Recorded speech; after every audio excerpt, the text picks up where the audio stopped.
레위기 14장. 여호와께서 모세에게 말씀하셨습니다.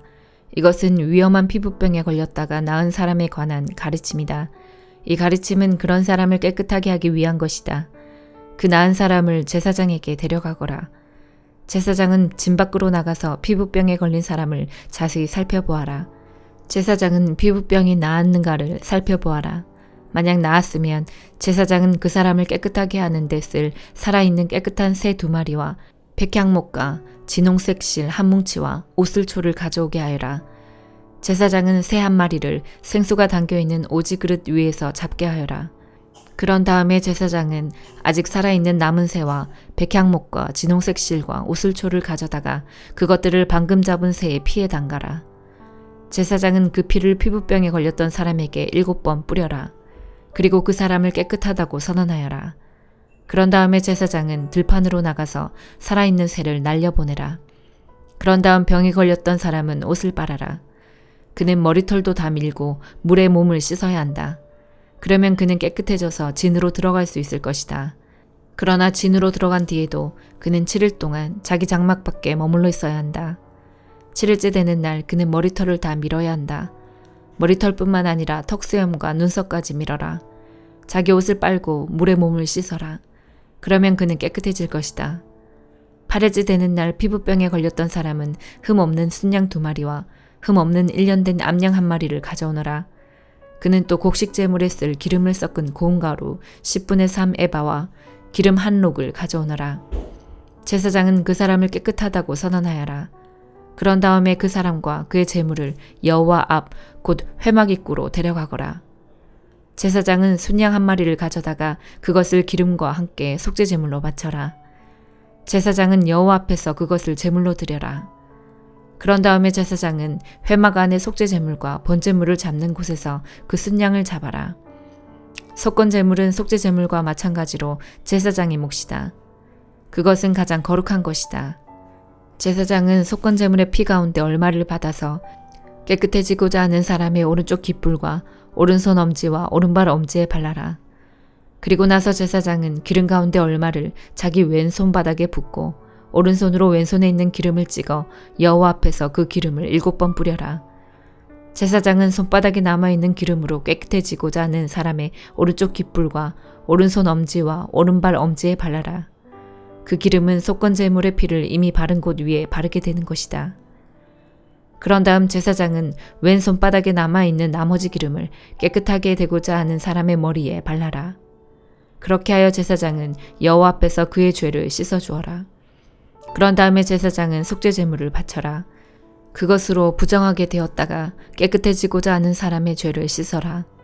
그리고 나서 제사장은 번제물로 바칠 짐승을 잡아서 제단 위에서 번제물과 곡식제물을 바쳐라. 그렇게 하여 그 사람의 죄를 씻어주면 그 사람은 깨끗해질 것이다. 그러나 병에 걸렸던 사람이 가난해서 그런 제물을 바칠 형편이 되지 못하면 속건제물로 순양 1마리를 가져오너라. 그것을 여호와께 바치면 제사장은 그 사람의 죄를 씻어 깨끗하게 해줄 것이다. 그리고 그 사람은 기름을 섞은 고운 밀가루 10분의 1 에바도 가져와야 한다. 그것은 곡식제물로 바칠 것이다. 그는 또 기름 1록도 가져와야 한다. 그는 또 형편이 되는 대로 산비둘기 2마리나 집 비둘기 새끼 2마리를 가져와야 한다. 1마리는 속죄제물로 바칠 것이고 다른 1마리는 번제물로 바칠 것이다. 8일째 되는 날 그는 그것들을 회막 입구에 있는 제사장에게 가져와서 여호와께 바쳐야 한다. 이것은 그가 깨끗하게 되기 위한 것이다. 제사장은 속건제물과 기름 1록을 가져다가 여호와께 제물로 드려라. 그리고 나서 제사장은 속건제물에 쓸 양을 잡고 그 피 가운데서 얼마를 받은 다음에 깨끗해지고자 하는 사람의 오른쪽 깃불과 오른손 엄지와 오른발 엄지에 발라라. 제사장은 또 그 기름 가운데 얼마를 자기 왼손바닥에 붓고 오른쪽 손가락으로 왼손바닥에 있는 기름을 찍어 여호와 앞에서 그 기름을 7번 뿌려라. 그리고 손바닥에 남아있는 기름으로 깨끗해지고자 하는 사람의 오른쪽 깃불과 오른손 엄지와 오른발 엄지에 발라라. 그 기름은 속건제물의 피를 이미 바른 곳 위에 바르게 되는 것이다. 제사장은 왼손바닥에 남아있는 나머지 기름을 깨끗해지고자 하는 사람의 머리에 발라라. 그렇게 하여 제사장은 여호와 앞에서 그의 죄를 씻는 예식을 행하여라. 그런 다음에 제사장은 그 사람의 형편이 되는 대로 가져온 산비둘기나 집비둘기 새끼 가운데 하나를 바쳐라. 한 마리는 속죄제물로 바치고 다른 한 마리는 곡식제물과 함께 번제물로 바쳐라. 그렇게 하여 제사장은 깨끗해지고자 하는 사람의 죄를 씻는 예식을 행하여라. 그러면 그 사람은 깨끗해질 것이다. 이것은 위험한 피부병에 걸린 사람 가운데서 형편이 넉넉하지 못하여 제물을 제대로 바칠 수 없는 사람을 깨끗하게 하는 일에 관한 가르침이다. 여호와께서 모세와 아론에게 말씀하셨습니다. 나는 가나안 땅을 너희에게 소유물로 줄 것이다. 너희가 소유하는 그 땅에 들어갔을 때 누구의 집에서든 곰팡이가 생기면 그 집 주인은 제사장에게 가서 내 집에 곰팡이 같은 것이 생겼습니다 라고 말하여라. 그러면 제사장은 사람들에게 그 집을 비우라고 명령하여라. 사람들은 제사장이 그 집에 들어가 곰팡이를 자세히 살펴보기 전까지 그 집을 비우라. 그렇게 하지 않으면 그 집 안에 있는 모든 것이 부정하다는 말을 듣게 될 것이다. 사람들이 집을 비우고 나면 제사장은 그 집에 들어가 자세히 살펴보아라. 제사장이 곰팡이를 살펴볼 때 만약 집 벽에 곰팡이가 나서 푸르스름하거나 붉으스름한 얼룩이 있고 그 부분이 다른 부분보다 우묵하게 보이면 제사장은 집 밖으로 나가서 7일 동안 집을 잠가 두어라. 7일째 되는 날 제사장은 다시 돌아와서 그 집을 조사하여라. 만약 곰팡이가 집 벽에 퍼졌으면 제사장은 사람들에게 명령하여 곰팡이가 난 돌을 빼내게 하여라. 빼낸 돌은 성 밖의 부정한 곳에 버려라. 그런 다음에 집안 전체를 닦아내게 하여라. 집안을 닦을 때 벽에서 떼어낸 흙은 성 밖의 부정한 곳에 버려라. 그리고 집주인은 벽에 새 돌을 채워놓고 벽을 새 흙으로 발라라. 돌을 빼내고 새 돌을 채워넣고 흙을 바른 뒤에도 집안에 곰팡이가 다시 생기면 제사장은 다시 돌아와서 그 집을 자세히 조사하여라. 만약 집에 곰팡이가 퍼졌으면 그것은 집에 퍼지는 위험한 곰팡이다. 그 집은 부정하다. 그러므로 집주인은 집을 헐어버리고 모든 돌과 흙과 나무를 성 밖의 부정한 곳에 내다 버려라. 누구든지 그 집을 잠가 두었던 기간에 들어간 사람은 저녁 때까지 부정할 것이다. 누구든지 그 집에서 음식을 먹거나 자리에 눕는 사람은 옷을 빨아라. 만약 제사장이 다시 와서 조사했는데 곰팡이가 집안에 퍼지지 않았으면 제사장은 그 집을 깨끗하다고 선언하여라. 이는 곰팡이가 없어졌기 때문이다. 집을 깨끗하게 하기 위해서 제사장은 새 2마리와 백향목과 진홍색 실 1뭉치와 우슬초를 가져오너라. 그리고 새 1마리를 생수가 담겨있는 오지 그릇 위에서 잡게 하여라. 그런 다음에 제사장은 아직 살아있는 남은 새와 백향목과 진홍색 실과 우슬초를 가져다가 그것들을 방금 잡은 새의 피와 생수에 찍어라. 제사장은 그 피를 그 집에 7번 뿌려라. 이처럼 제사장은 새의 피와 생수와 살아있는 새와 백향목과 우슬초와 진홍색 실 뭉치를 가지고 그 집을 깨끗하게 하여라. 그리고 살아있는 새를 성에서 들판으로 날려보내라. 이렇게 그 집의 죄를 씻는 예식을 행하면 그 집은 깨끗해질 것이다. 이것은 모든 피부병, 곧 옴과 옥과 집에 생기는 곰팡이와 부스럼과 뾰루지와 얼룩이 언제 깨끗하고 언제 부정한가에 관한 규례이다. 이것은 온갖 피부병에 관한 가르침이다. 시편 17편. 여호와여, 나의 의로운 간청을 들어보소서. 나의 부르짖음에 귀 기울여 들어보소서. 내 기도에 귀를 기울여 주소서. 내 기도는 결코 거짓되지 않습니다. 주께서 내가 옳다고 판단하실 것입니다. 주의 눈은 결백한 사람을 알아보실 수 있을 것입니다. 주께서 내 마음을 살펴보시고 밤에도 나를 조사하셨습니다. 잘못을 찾으려 하셨으나 아무 잘못도 발견하지 못하셨습니다. 나는 입으로 죄를 짓지 않겠다고 결심했습니다. 다른 사람들이 어떻게 행동하든지 상관없이 나는 주님의 말씀을 따랐습니다. 나는 악한 자들의 길을 따르지 않고 내 자신을 보살폈습니다. 나는 주께서 가라고 하신 길로만 갔고 곁길로 간 적이 없습니다. 오 하나님, 내가 지금 주님을 부르니 나의 부르짖음에 대답해 주소서. 내게 귀를 기울이시고 나의 기도에 응답해 주소서. 주님의 놀라운 큰 사랑을 내게 베풀어 주소서. 원수들을 피해 죽게 오는 자들에게 주님은 능력의 오른손으로 구원을 베푸시는 분이십니다. 주님의 눈동자처럼 나를 지켜주소서. 어미새가 날개 아래로 새끼들을 숨기듯이 나를 보호해 주소서. 나를 공격하는 악한 자들로부터 지켜주소서. 나를 둘러싸고 있는 무서운 원수들로부터 보호해 주소서. 그들의 마음은 기름기로 굳어졌고 거만하게 말합니다. 나를 쫓아와서 이제는 나를 둘러싸고 있습니다. 나를 땅에 메어치려고 노려보고 있습니다. 그들은 먹이에 굶주린 사자 같기도 하고 숨어서 노려보는 무서운 사자와도 같습니다. 여호와여, 일어나시어 적과 맞서십시오. 그들을 때려 눕히십시오. 주님의 칼로 악한 자들을 치시고 나를 건져주십시오. 여호와여, 주님의 능력의 손으로 그들에게서 나를 구원하여 주소서. 이 세상에서 받을 몫을 다 받고 사는 그들에게서 나를 구원하여 주소서.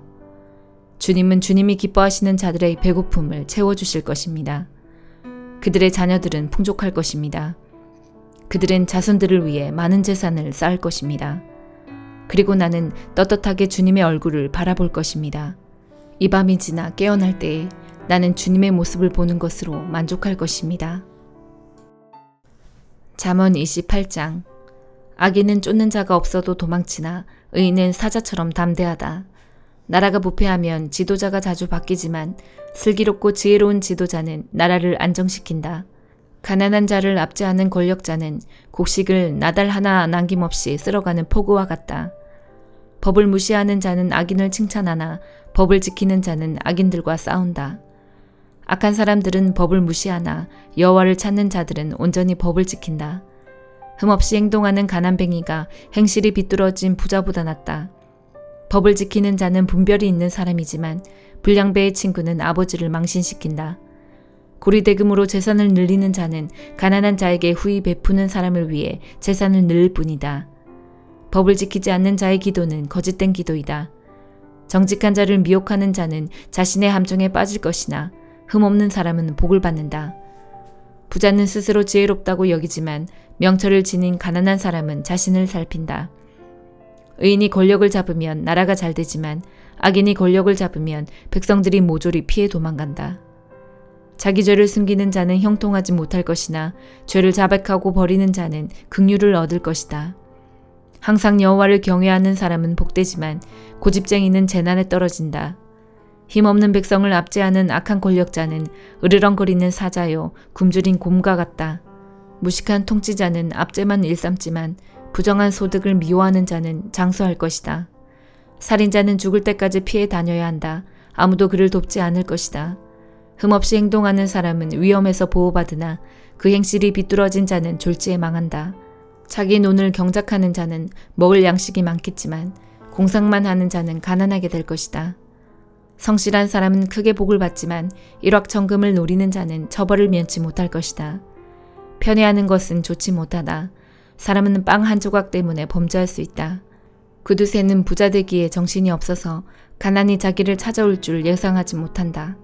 책망하는 사람이 아첨하는 사람보다 나중에 더욱 귀히 여김을 받을 것이다. 부모의 물건을 훔치고도 죄가 아니라고 하는 자는 강도나 마찬가지이다. 탐심이 가득한 사람은 분쟁을 일으키지만 여호와를 의지하는 자는 형통할 것이다. 자기를 믿는 자는 어리석지만 지혜를 따르는 사람은 구원을 얻을 것이다. 가난한 자에게 베푸는 사람은 부족함이 없겠고 가난한 자들을 못 본 채 하는 자는 저주를 배로 받을 것이다. 악인이 권력을 잡으면 백성들이 숨지만 악인이 망하면 의인은 번창한다. 데살로니가후서 2장. 형제 여러분, 우리 주 예수 그리스도께서 다시 오시는 것과 그분 앞에서 우리 모두가 함께 모이게 될 그 시간에 대해 여러분에게 몇 마디 하려고 합니다. 예언이나 말씀 혹은 우리가 보냈다고 꾸민 가짜 편지를 가지고 주님의 날이 벌써 왔다고 떠들어대는 사람들 때문에 흔들리거나 두려워하지 마십시오. 누가 뭐라고 해도 속지 마십시오. 사람들이 하나님을 거역하고 지옥에 속한 악의 자녀가 나타날 때 주님의 날이 임할 것입니다. 그는 신이라고 부르는 것과 사람들이 예배하고 섬기는 것들을 다 없애버릴 것입니다. 그리고 그 모든 것들 위에 올라 지배하려고 할 것입니다. 심지어는 하나님의 성전에 들어가 그곳에 앉아서 자기가 하나님이라 주장할 것입니다. 이 일들은 내가 여러분과 함께 있을 때에 모두 말했던 것들인데 여러분은 기억하지 못합니까?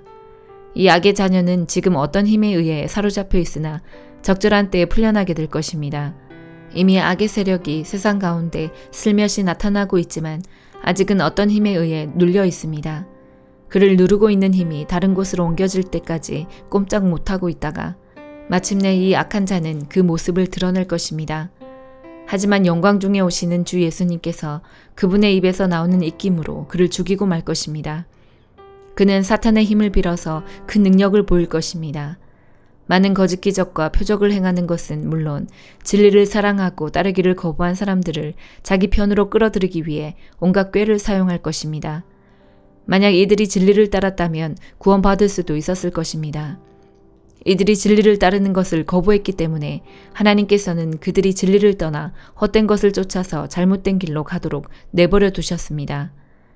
그렇기 때문에 진리를 믿지 않고 죄 짓는 것을 즐기는 사람들은 심판을 받게 될 것입니다.